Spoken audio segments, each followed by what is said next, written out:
દાંતીવાડા ખાતે નીતિ આયોગના ઉપાધ્યક્ષ શ્રી સુમન બેરીના અધ્યક્ષસ્થાને ત્રિદિવસીય પ્રાકૃતિક કૃષિ તાલીમનો કરાયો પ્રારંભ। દેશભરના 3000 થી વધુ ખેડૂતોને પ્રાકૃતિક કૃષિ અંગે તાલીમ અપાશે। 25 જેટલા સ્ટોલ અને વ્યાખ્યાન થકી ખેડૂતોને અપાશે માર્ગદર્શન। દેશભરમાં પ્રાકૃતિક ખેતીના અભિયાનને વેગવંતો બનાવવા માટે સરકારશ્રી દ્વારા અનેકવિધ અભિયાન ચલાવવામાં આવી રહ્યા છે। નીતિ આયોગના ઉપાધ્યક્ષ સુમન બેરીના અધ્યક્ષસ્થાને સરદાર કૃષિનગર દાંતીવાડા કૃષિ યુનિવર્સિટી ખાતે ત્રિદિવસીય પ્રાકૃતિક કૃષિ તાલીમ અને અખિલ ભારતીય કૃષિ અધિવેશન 2025નો પ્રારંભ કરાયો હતો।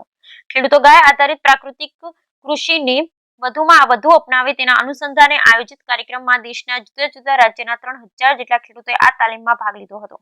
ત્રિદિવસીય કાર્યક્રમમાં દેશભરના ખેડૂતો ગાય આધારિત પ્રાકૃતિક કૃષિ વિશે માર્ગદર્શન મેળવશે। આ ખેડૂતો યુનિવર્સિટી સ્થિત વિવિધ સંશોધનો કેન્દ્રો તથા પ્રાકૃતિક ખેતી પ્રદર્શન કેન્દ્રોની મુલાકાત લઈ માર્ગદર્શન મેળવશે। આ સાથે સંશોધન વૈજ્ઞાનિક શ્રીઓ દ્વારા પ્રાકૃતિક ખેતી અંગે ખેડૂતોને વ્યાખ્યાન આપવામાં આવશે। યુનિવર્સિટી દ્વારા ખેડૂતો માટે 25 જેટલા કૃષિને લગતા સ્ટોલ ઉભા કરાયા હતા, જેને નીતિ આયોગના ઉપાધ્યક્ષ શ્રી દ્વારા રિબિન કાપી ખુલ્લા મુકાયા હતા।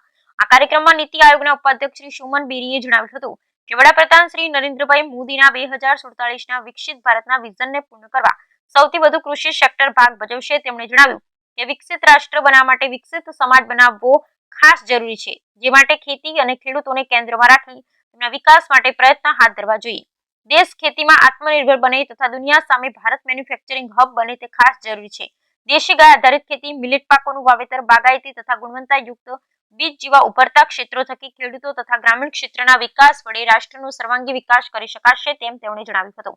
કાર્યક્રમમાં દાંતીવાડા કૃષિ યુનિવર્સિટીના કુલપતિ ડોક્ટર આર.એમ. ચૌહાણે સરકાર કૃષિનગર દાંતીવાડા કૃષિ યુનિવર્સિટી ખાતે ચાલતા વિવિધ સંશોધન કેન્દ્રો, ઉપલબ્ધિ અને ખેડૂત ઉપયોગી આયામો વિશે ઉપસ્થિત માર્ગદર્શન આપ્યું હતું। તેમણે જણાવ્યું કે એરંડા, કપાસ, ઘઉં, બટાકા, મિલેટ, ખજૂર, મસાલા પાક પર યુનિવર્સિટી ખાસ સંશોધન કરી ખેડૂતોની આવક વધારવા પ્રયત્ન કર્યા છે।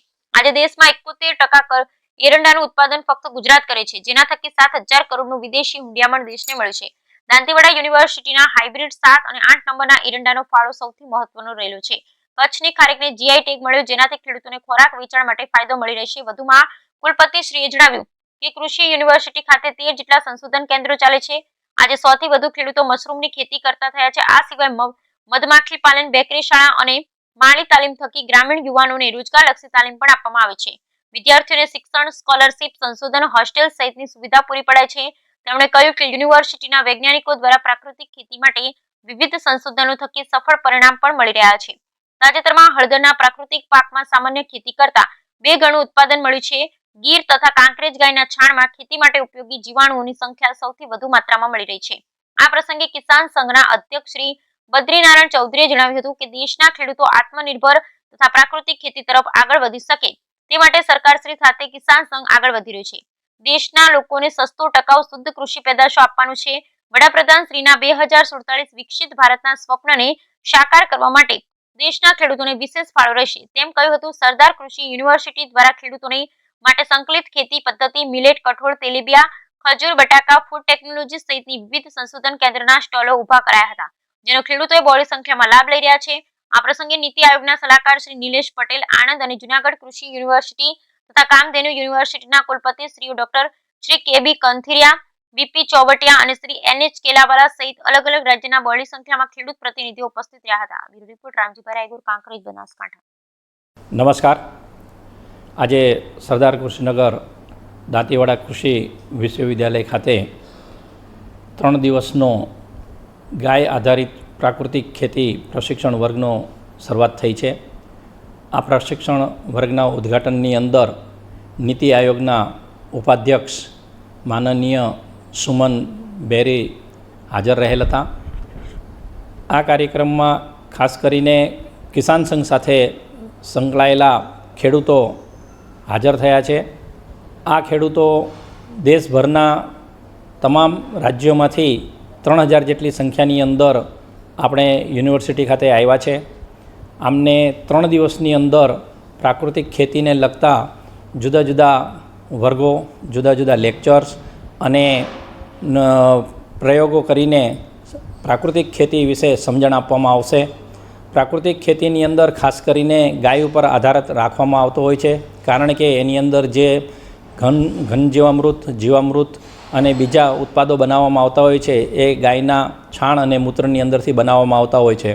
અમારા વૈજ્ઞાનિકોએ જે જુદા જુદા અખતરાઓ કરેલા છે એ અખતરાઓની અંદર આપણે જે પણ જાનવરો છે એ જાનવરોના છાણની અંદર કેટલી જાતના માઇક્રોબ્સ રહેલા છે એના અખતરાઓ લીધા છે.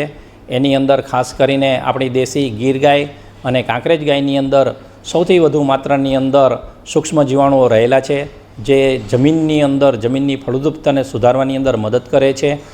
એ જ રીતે આ જે સૂક્ષ્મ જીવાણુઓ છે, સૂક્ષ્મ જીવાણુની અંદર 151 જેટલા જીવાણુઓ છે એ ઉપયોગી છે. ઉપરાંત સૌથી આનંદદાયક વાત એ છે કે જેને આપણે વનસ્પતિના હોર્મોન કહીએ છીએ, ઇન્ડોલ એસિટિક એસિડ, આ પણ એમ કે ગૌમૂત્રની અંદર જોવા મળે છે, જે વનસ્પતિના મૂળને મજબૂતી આપે છે, એ મૂળની વૃદ્ધિ કરતું હોય છે. એટલે આ જે દરેક બાબતો છે એ દરેક બાબતો અમારા વૈજ્ઞાનિકો છે એ વૈજ્ઞાનિકો ખેડૂતોને સમજણ આપશે.